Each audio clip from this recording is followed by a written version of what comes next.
समादरणीय भक्त सज्जन महानुभावजीहरू, जय श्री कृष्ण, जय श्री राधे। एउटा नयाँ श्रृङ्खला नयाँ भिडियोको साथमा यहाँहरू समक्ष उपस्थित भइसकेका छौँ र सदा चाहिँ हामीले नित्य पुरुषोत्तम मास कथा प्रस्तुत गरिरहेका छौँ।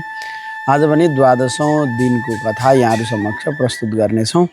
दत्तचित्त भएर श्रवण गर्नुहोला। विशेष प्रकारले भगवान पुरुषोत्तमको कथा श्रवण गर्नाले हाम्रा मनोरथहरू पूर्ण हुने शास्त्रीय मान्यता रहेको छ भने यो भगवान श्रीकृष्णको प्रत्यक्ष महिना हो भनेर पनि भनिएको छ। योभन्दा पहिले मङ्गलाचरणमा सहभागी बन्नेछौँ। सर्वप्रथम भगवानको मङ्गलाचरण। कस्तूरी तिलकं ललाटपटले वक्षस्थले कस्तुभं नासाग्रे भरमोतिकं करतले वेणुकरे कङ्कणं सर्वाङ्गे हरिचन्दनं सुललितं कण्ठे च मुक्तावली गोपास्त्रे परिवेष्टितो विजयते गोपालचूडामणि पुल्लेन्दी वरकान्तिमिन्दुवदनं वरहावतं सप्रियं त्रिवादसङ्गमुदार कौस्तुभधरां पीताम्बरां सुन्दरां गोपीनां नयनोत्पलार्चिततनुः गोगोपसङ्घावृतं गोविन्दं गलवेणुवादनपरां दिव्याङ्गभूषं भजे। कृष्णाय वासुदेवाय हरये परमात्मने प्रणतक्लेशनाशाय गोविन्दाय नमो नमः। बोलो भक्तवत्सल भगवान को, बोलो पुरुषोत्तम मास को। भगवान श्री प्रत्यक्ष नारायणसँग नारद मुनिले विभिन्न प्रश्न गर्दै जानुभयो भने उता भगवानले कथा श्रवण गराइरहनु भएको छ। सिद्धि कण्ठे गते नाथ बाला किम करोत् शुचा शुश्रूषवे विनीताय वदत् धर्म सिद्धये। धर्म सिद्धिको लागि भगवान मैले एउटा कथा सोध्दैछु। सिद्धिकण्ठे गते नाथ बाला किम करोत् प्रभु।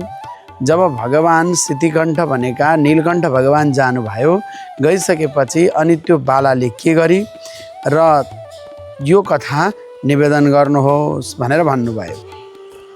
यस्ता धर्मलाई जान्ने बाला साक्षात् नारद मुनिको प्रश्न सुनिसकेपछि भगवान श्री नारायणले भन्नुहुन्छ कि भगवानले पाण्डवहरूलाई जुन कथा सुनाउनु भयो त्यही कथा मैले पनि हजुरलाई सुनाउँदैछु, ध्यान दिएर सुन्नुहोला। र नारायणले भन्नुहुन्छ कि सोध्नु भएको थियो त्यतिखेर राजा युधिष्ठिरले र त्यही भगवान श्रीकृष्णले सुनाउनु भएको थियो भने अहिले तपाईँलाई सुनाउँदैछु। एवं गते शिवे राजन सा बाला विगत प्रभा। जब भगवान श्री शम्भु भोलेनाथले वरदान दिएर तिमीले पुरुषोत्तम मासको अपमान गर्यौ नानी भनेर जब जानुभयो, गइसकेपछि यो बालिका बडा अब मैले के गर्ने भन्ने पनि उसले थाहा पाइन। अनि साश्रु नेत्रा कृशोधरी, अनि त्यो रुन थाली र स्वास्वा गर्दी भई अत्यन्त डराउँदै आँसु चुहाउँदै रुन थाली। हृदयको आगो दन्दन दन्केर उठेको ज्वालाले भतभत्ती पोलेर अङ्ग प्रत्यङ्गहरू जलेकी तपस्विनी कुमारी बेचारी त्यतिखेर डडेलाले जले जस्तो भई। किन भन्दा उसलाई केही थाहा भएन कि मैले गल्ती गरेछु भन्ने उतिखेर त गल्ती गरिहाली। त्यस कारणले गर्दा कुनै पनि ऋषिहरूले भनेको कुरामा कहिले पनि सन्देह र सङ्कोच गर्नु हुँदैन सज्जनवृन्द। र यस्ता प्रकारले यस्ता दुःख पिर्ले कि त्यो कन्याको समय धेरै समय बित्यो। अनि यस्तैमा एक दिन जस्तो हेर्नुहोस्, कहिले पनि जति लुके पनि कालले त कसैलाई छोड्नेवाला छैन। चराचरमा समय व्यतीत भयो। कालेन बलिना वशम नीता तपस्विनी। कालले त्यो बलवती कालले त्यसलाई पनि लिएर जाने समय आयो भन्न खोजेको अर्थ।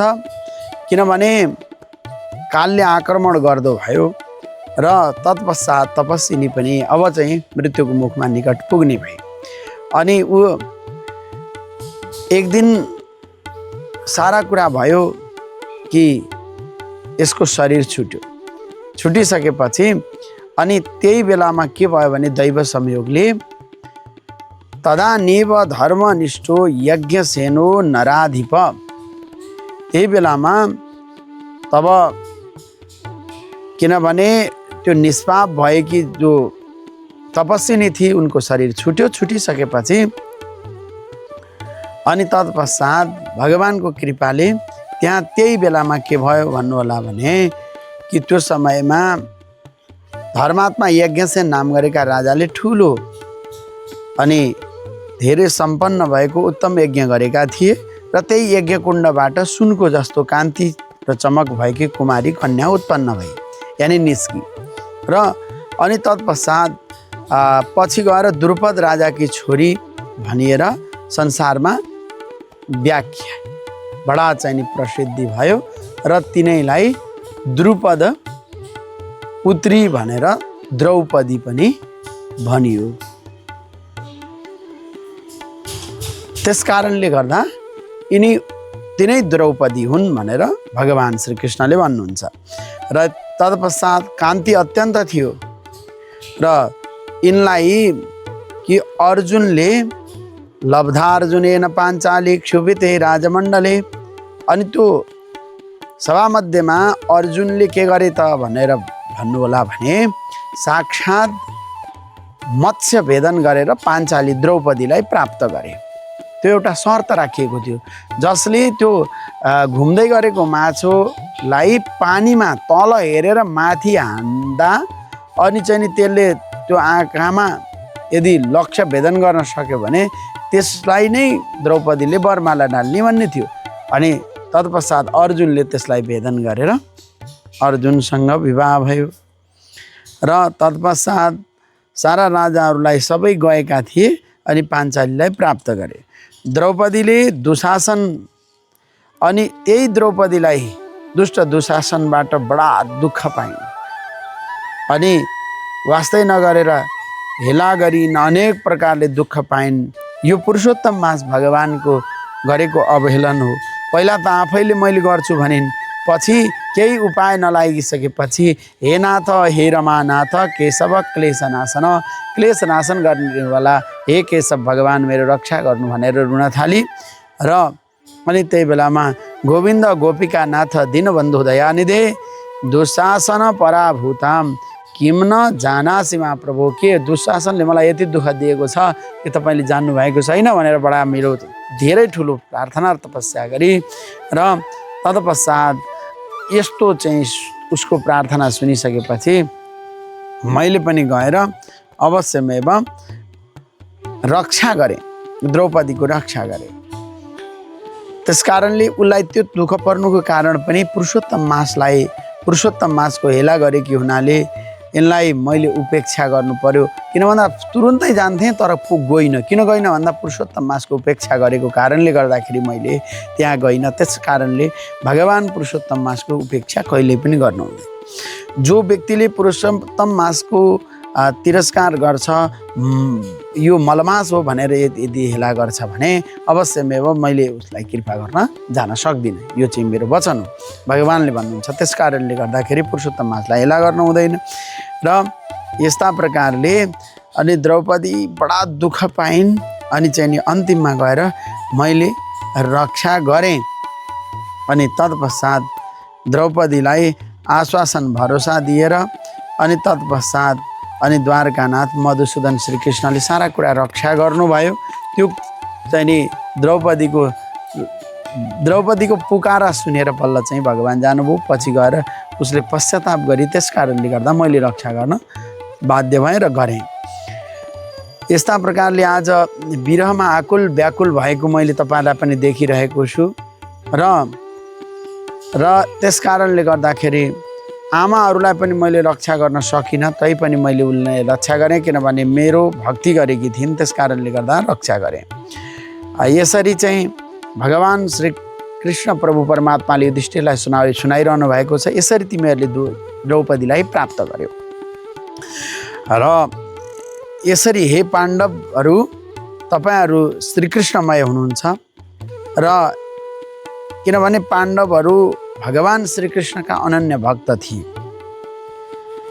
र सधैँभरि कृष्णमा उनीहरूको मन लाग्थ्यो। उनीहरूले कहिले पनि तन मन वचनले कहिले कल्पना पनि गरेनन्। त्यस कारणले कृष्ण भगवानले उनीहरूको रक्षा गर्नु पर्यो र बार बार उनीहरूले प्रार्थना पनि गरे। नारायण भगवानले भन्नुहुन्छ अथ श्री द्वारका नाथे गते द्वारवती, तदा यिनीहरूलाई रक्षा गरेर द्वारकानाथ फेरि चाहिँ नि द्वारका जान तयार हुनुभयो र अनि यिनीहरूले भने अरे हे भगवान् हामीलाई नबिर्सिनुहोस् भनेर बडा दिव्य प्रार्थना गरिसकेपछि अनि भगवान्ले भन्नुहुन्छ कि मलाई होइन, अहो पुरुषोत्तम मास आउँदैछ, पुरुषोत्तम मासमा पूजा नगरिकन तपाईँहरूले सुख प्राप्ति गर्न सक्नुहुन्न र त्यस कारणले गर्दाखेरि यो पुरुषोत्तम मासको सेवा गर्नुहोस् र पुरुषोत्तम मासको भक्ति गर्नुहोस्।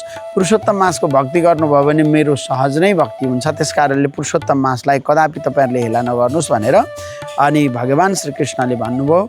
र यस्तै प्रकारले पुरुषोत्तम मासको दिव्य यो पुरुषोत्तम मासमा पूजा गर्ने पुरुषोत्तम भगवानको अति महात्म्य दिव्य छ। किनभने यो महात्म्य अहो श्रुत मति उग्रम महात्म्यम पुरुषोत्तम, पुरुषोत्तमको महात्म्य बडा दिव्य छ। त्यस कारणले गर्दा सुखानी लभ्यन्ते, जसले पुरुषोत्तम मासको व्रत गर्छ या भगवानको व्रत गर्छ भने सुखानी लभ्यन्ते, सुखहरू प्राप्त गर्दछ, आनन्दहरू प्राप्त गर्दछ। सधन्यो भारते वर्षे सपूज्य श्रेष्ठ एव छ, त्यो भारतवर्षमा पूज्य हुन्छ र भगवानलाई पूजा नगरिकन पनि कसरी सुख पाइन्छ र त्यस कारणले पुरुषोत्तम भगवानको पूजा गर्नै पर्छ, भक्ति गर्नै पर्दछ। र यो पूज्य महिना हो। यस्ता प्रकारले जन नाना प्रकार नियमले भगवान् श्री पुरुषोत्तमलाई पुरुषोत्तमको मासमा पूजा गर्नुपर्दछ। यस्तै प्रकारले तीर्थहरू भ्रमण गर्दै पाण्डुका छोराहरूले पुरुषोत्तम मास आएपछि विधिपूर्वक व्रत गर्दा भए। भगवान्ले बताउनु भएको थियो पुरुषोत्तम मासको व्रत नगरेको र उपेक्षा गरेको कारणले गर्दा तिमीहरूले दुःख पाएका हौ, जङ्गलमा गरियो। त्यस कारणले अब छिटोभन्दा छिटो पुरुषोत्तम मासको व्रत गर भनेर भगवान् श्रीकृष्णले उपदेश गरिसकेपछि यिनीहरूले जब समय आयो, समय आउन पास घुम्दा घुम्दै कहीँ जङ्गलमा घुमिरहेका थिए, दुःख पाइरहेका थिए। भगवान् प्रभु परमात्माको आज्ञाले गर्दाखेरि यिनीहरूले चाहिँ व्रत गरे। दिव्य व्रत गरिसकेपछि जब समय व्यतीत भयो, महाराज पुरुषोत्तम मास आयो। पुरुषोत्तम मासको दिव्य विधिवत यिनीहरूले व्रत गरे र पाण्डुका छोराहरूले व्रत गरे। मास आएपछि विधिपूर्वक व्रत गरे। हे नारद मुनि, यो व्रत सकिँदा त्यसको अन्त्यमा 14औं वर्ष पुरा भयो वनवासको। त्यस पछाडि श्रीकृष्ण कृपाले निकण्टक राज्य, शत्रु अनि काँडा कुडी नभएको अत्यन्त दिव्य राज्य यिनीहरूले प्राप्त गर्दा भए। त्यस कारणले गर्दा जसरी उहिले सूर्यवंशमा जन्मिएका दृढधनमा राजाले पुरुषोत्तम महिनाको सेवा गर्नाले ठुलो ऐश्वर्य प्राप्त गरेका थिए र छोरा अनि नाति नातिनाको सुखले अनेक प्रकारका सुखहरू भोगेर योगीहरूले पनि सहजै जान नसकिने दिव्य धाम प्राप्ति गरेका थिए। ए भगवान् यस्तै प्रकारले वैकुण्ठ धाममा गएका थिए। यो चाहिँ पुरुषोत्तम मासको महिमा त्यो हो। त्यस कारणले गर्दा हे नारद, यस पुरुषोत्तम महिनाको कसैसँग तुलना गर्न नसकिने महात्म्यलाई करोडौँ कल्प समयसम्म पनि म बताउन सामर्थ्य राख्ने छैन, मैले सक्दिनँ भनेर भगवान्ले भन्नुहुन्छ, विष्णु भगवान्ले पनि। तब सुतजीले भन्नु, ब्राह्मण हो, तपाईँहरूले पुरुषोत्तम मासको महिमा मैले खास गरेर तपाईँहरूलाई बताइरहेको छु। कृष्ण द्वैपायन वेदव्यासको मुखबाट मैले सुनेको हुँ र तथापि म यसको महिमा पुरा बखान गर्न मैले पनि सामर्थ्य राख्दिनँ, म पनि सक्दिनँ भनेर भन्नु। श्रुतवान् विप्रा वक्तुम तदपि न प्रभु। त्यस कारणले गर्दा अस्य महात्म्यम अखिलम वेत्ति नारायण स्वयं, अथवा भगवान् साक्षात् वैकुण्ठ निलयो हरि। यो त भगवान् प्रभु परमात्माले साक्षात् भन्न सक्दिनँ भनेर भन्नुहुन्छ भने अब साधारण मैले के सकौँला र। त्यस कारणले गर्दा यो त भगवान्ले जान्नुहुन्छ, उनै प्रभु परमात्माले जान्नुहुन्छ। ब्रह्मादि देवताहरूले पनि यो यति साह्रै जान्न सक्दैनन्। त्यस कारणले गर्दा गोलोकनाथ श्रीकृष्णले अपनाएको पुरुषोत्तम मासको महिमा अति ठुलो छ र देवताहरूको पनि देवता साक्षात् मनुष्यहरूलाई मुक्ति दिनेवाला यो पुरुषोत्तम मास छ भनेर भन्दै 12 अध्यायको कथा यही पूर्णता लिनुभयो। जय जय श्रीकृष्ण, जय जय श्री राधे। यहाँहरूले पनि 12 अध्यायको कथा श्रवण गर्नुभयो।